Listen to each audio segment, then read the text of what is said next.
Hi guys, so I picked up some of this iridescent medium the other day. I wanted to give it a go. So based on the last video I did, I'm going to choose to use a similar colour palette. So starting out with this turquoise blue and alizarin red, which is a little bit more of a pinky colour. I'm going to use those in the background and then maybe add in some orange and yellow on top, but similar kind of style with like painting in the background and then finger painting on top. And I think with the stuff that I do on top, that's when I'm gonna put in some of this iridescent medium and see how it works. A reflective metallic medium mixed with colour or use on its own. Oh, so I could just paint it over the top of stuff. I'm intrigued to see how this turns out. I've already drawn out composition, kind of like a odd kind of shape, and I've decided with the last one I did blue background and then pinky coloured leaves. With this one I'm going to do pinky coloured background and then this main wave type shape is going to be blue. Let's get painting.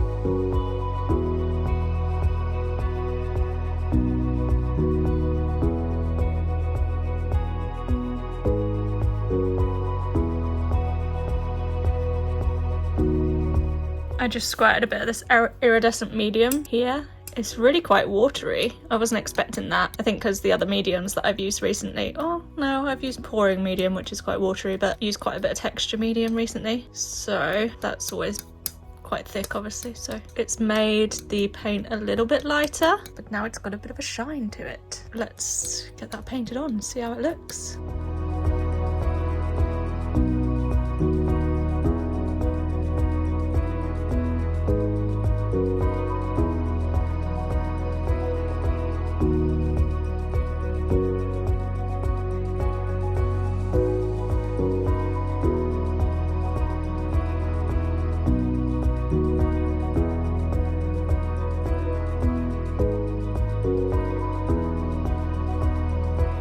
It doesn't look super iridescent when it's on the paper, but I don't know if that's because of the lighting and because the paint is wet, but it looks kind of shiny now it's drying on my hands. So yeah, I feel like it feels a bit festive.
Okay guys, so this is where I'm at. You might notice the setup's a little bit different, the background's a little bit different. I am now in my office on my IKEA desk. I've had to shift everything out the way. Basically, the thing that I've been using to secure my phone to film is this, and it's quite wobbly, it's quite hard to get good angles, and I really wanted to get this like flat angle like this, so that, well, like this, so that I could get everything in shot and it would be a bird's eye view, but that was really hard to do with this bendy thing. So I've got myself a proper one and I'm buzzing. It just doesn't fit on my kitchen table where I normally paint, which has loads of light. So I've had to move to my IKEA desk, which is just like a chunk of wood, whereas my kitchen table is like a chunk of wood, but then it's got like a lip coming down and the clamp doesn't go over the lip, whereas this one I could like just about put it on the edge of it and it worked fine. So that's kind of annoying, and I'm in a room which has a lot less light, but luckily this mount has got a ring light with it. It's like a 10-inch ring light, so it goes around my phone, which is quite handy. So this is my new setup. Hopefully you guys like it. Hopefully you'll be able to see a bit more. I think sometimes where I put the phone off to the side, I end up, my hand is in the way, so hopefully this will be a better setup. I broke a paintbrush, which is really annoying. This is the one that I was using towards the end of the last couple of clips. It's a really great size for this piece, so I'm kind of gutted about that, so I'm gonna have to go and find a replacement at some point. So for the rest of this I've got to use something that's a little bit too big or something that's a little bit too small but kind of the wrong shape, so that's going to be fun. With this piece now, I want to fix this blue section. I feel like there's too many dots. I don't really like how they look in this piece. I kind of thought this was giving like river kind of vibes, and so the dots would be kind of like the froth of the water in a river, but it's just not working for me, so I want to cover at least the big dots up, and I don't think I really need these darker bits in here either, so I'm going to try and cover those up. I want to cover up this splodge of iridescent paint and just tidy a few bits up where I'm not so keen on things. So yeah, we'll end up making this bit a bit more blue, and I think I want to get some more purple in here. I kind of want to graduate it out from blue to purple to pink, so yeah, that's going to have to take a bit of tidying up. Oh, these yellow bits, I want to make them look a little bit more intentional rather than just sort of like peeping through. It'd be quite good to have them on top. I think the yellow then brings a bit of consistency between the blue and the pink areas, and maybe cover up some more of the orange because I don't think we need so much. With this iridescent medium, my thoughts so far, it's very runny, and I didn't realise to start with the ratios that you needed of medium to paint. I think you need way more medium than you do paint, like a little touch of colour and mostly this stuff, because the only coloured parts of this image that have got that shine are the last couple of layers that I did, which was very much medium with a little bit of paint, whereas everything else has been very paint heavy with a little bit of medium. I think because I like to have that thicker consistency, and this stuff's very runny. As soon as you turn the bottle upside down it pours out, which is why it's a complete mess. So yeah, it's not quite what I expected it would be. I think where I've been using textured mediums recently, they're quite thick and it's been quite nice to use those. So yeah, I wasn't expecting something so runny, but on its own it works great, and you can paint it on top of things as I've done with these little streaks, and I think it looks quite cool. So yeah, I'll keep going, add some more layers. There's quite a few layers on here already, but we'll just keep piling them on until I'm completely happy with it. So who knows how many more layers that's going to take, but yeah, let's see how we go.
pleased with how this is looking right now. I decided to take out all the orange. It just wasn't working for me in this piece, and I think it looks a lot better. Also the yellow, I took that out of the pink section as well. I think it looks a lot nicer, a lot calmer, a bit less chaotic. I think my next step is to introduce some more pink, just sort of little flecks throughout the blue, just to tie it together a little bit more, because I'm not doing that with the yellow. I don't think I want the yellow in the pink section, but I think the pink in the blue section will look quite nice. And then we're done. I love that I can film now into the evening. I know it's not the best lighting, but you can still see what I'm doing. A little bit of shadow. When I have my main big light on as well, you can see a bit more shadow, but hopefully that's okay. Hopefully you don't mind. Yeah, I'm gonna have some dinner and then I can carry on painting, which I'm so pleased about because I've got all this light.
Okay, we're at a point now where I'm as close to happy with it as I'm gonna get, and I kind of want to move on to something else, so it's time to varnish it. I have covered up a lot of the dots, but I've left a few little ones here and there. Some of them are actually iridescent as well, so I thought that would add a bit of something. And you can see there, like, some of the blues, the iridescent paint is showing up, so it's got a little fishy shimmery vibe to it. Yeah, so we'll see how that looks after varnishing it.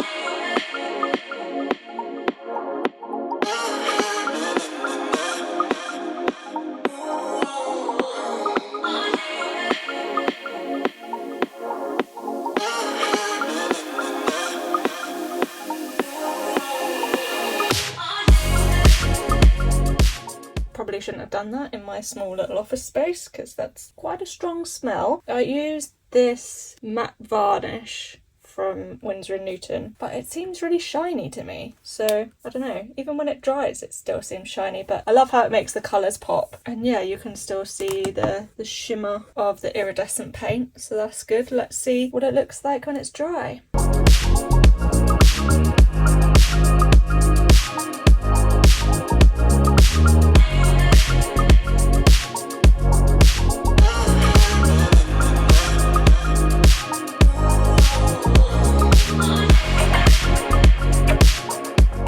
I'm chuffed with that. I love how it turned out. It looks so good when you take the tape off and you can see those crisp lines that are a little bit of bleed here, which is a bit annoying. And I might just trim off the edges where it's been ripped off the sketch pad. I'm so glad that I used gesso on this because that was so easy to get the tape off in comparison to the last one, which was a bit damaged. I didn't even need to heat up the tape before peeling it off with my hairdryer, so yeah, it worked out well. I'm really chuffed. Looking at it now, I'm not quite sure it's 100% straight, but yeah, I love it. Still got like a kind of sheen to it, but I guess it is pretty matte. Show you some details.